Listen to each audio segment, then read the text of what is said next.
Online platform of एमर्स online class. जैसे कि आप सभी जानते हैं कि हम लोग जो है पिछले क्लास में आपके triangle class 9th CBSE board आपके एनसीईआरटी में हम लोगों ने क्लास 9th में आपका एक्सरसाइज 7.1 को हम लोगों ने खत्म किया।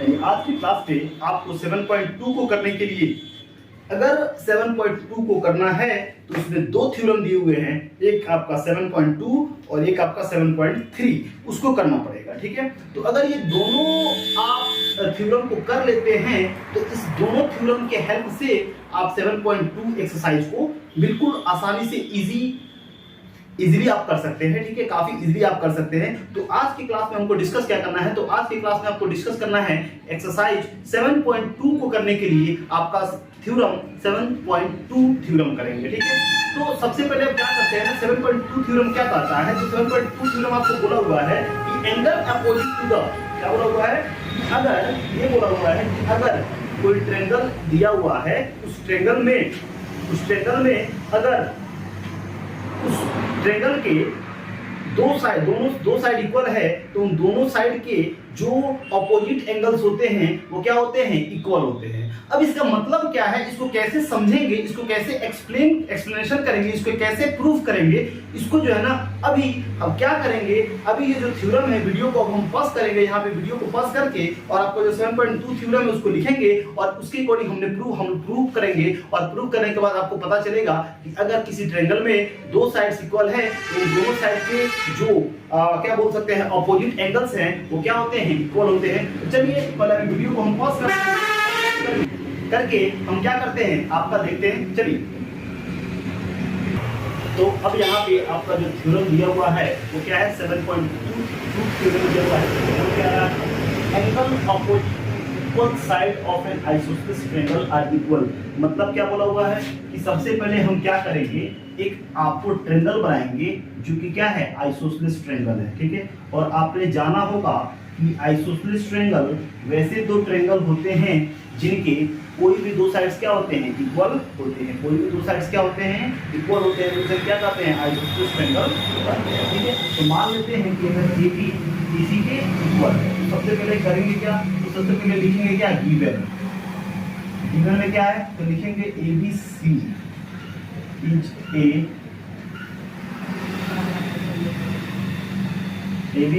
is isosceles triangle।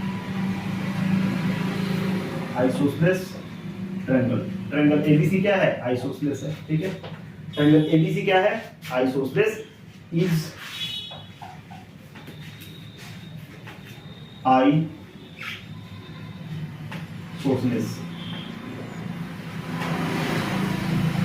आइसोसेलेस। तो अगर आइसोसेलेस है तो AB क्या होगा, इक्वल होगा किसके, AC के इक्वल होगा। ठीक है, इतना आपको बोला होगा। प्रूफ क्या करना है,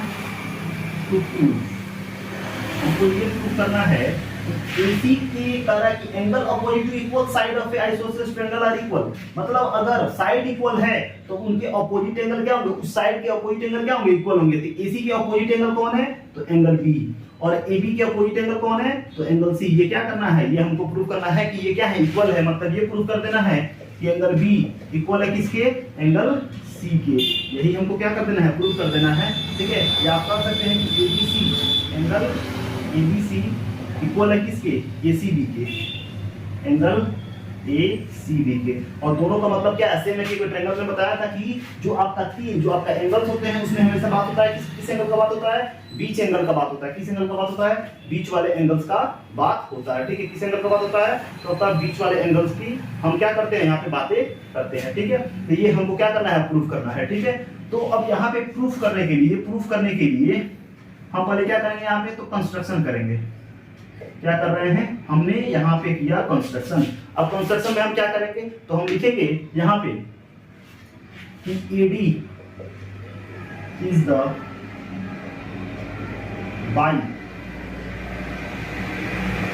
बाइसेक्टर ऑफ एंगल B। हमने क्या बनाया, AD हमने एक बाइसेक्टर बनाया जो कि एंगल ए को क्या करता है, दो इक्वल पार्ट में क्या करता है, डिवाइड करता है। एंगल ए को क्या करता है, दो इक्वल पार्ट में डिवाइड करता है। ठीक है, तो दो इक्वल पार्ट में डिवाइड करने का मतलब क्या है कि अगर इसको 1 एक करते हैं, इसको 2 करते हैं, तो हम कहेंगे एंगल ए इक्वल होगा किसके, एंगल 2 के। ठीक है, तो अब यहाँ पे देखेंगे क्या प्रूफ, कौन से ट्रायंगल बने, दो ट्रायंगल बने। ये बना क्या, ट्रायंगल एबीडी एंड एक क्या बना, एक एबीसी बना ट्रायंगल। अब दोनों ट्रायंगल को हम फॉर्मुलेट करते हैं। ठीक है, तो अब बताइए इस ट्रायंगल में आपका एबी आता है, इस ट्रायंगल में आपका एसी आता है, ये दोनों इक्वल है। ठीक है, इस ट्रायंगल में आपका क्या है, ठीक है।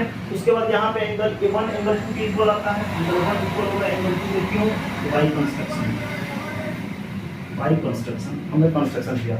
मैथमेटिक में आपको दो चीज मिला हुआ है, क्या, ये कि आप किसी भी चीज को कुछ भी रिलेट कर सकते हैं, मान सकते हैं, और दूसरा किसी भी फिगर में आपको जो भी चाहिए आप कंस्ट्रक्शन से क्या कर सकते हैं, बना सकते हैं। ठीक है, तो एंगल 1 एंगल 2 के इक्वल हो गया, कोई दिक्कत नहीं है। अब दोनों ट्रायंगल में आपका एडी आता है कि नहीं आता, आता है, यानी लिख सकते हैं एडी इक्वल होगा किसकी, एडी के, और कैसे, common.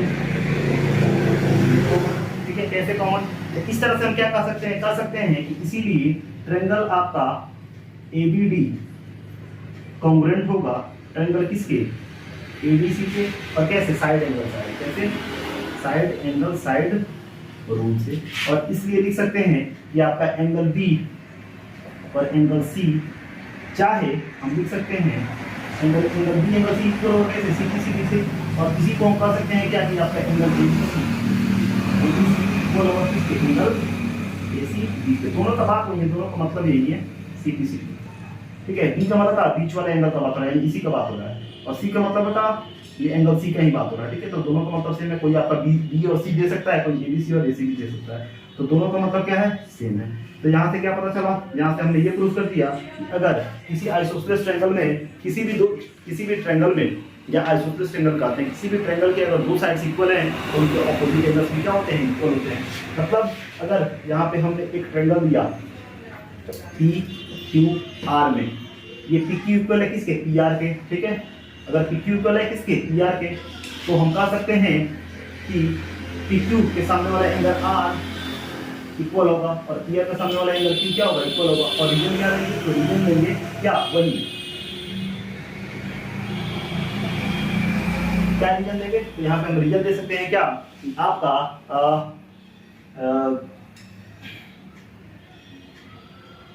Side equal to opposite angles are equal. ठीक है, साइड अपोजिट टू साइड लिख सकते हैं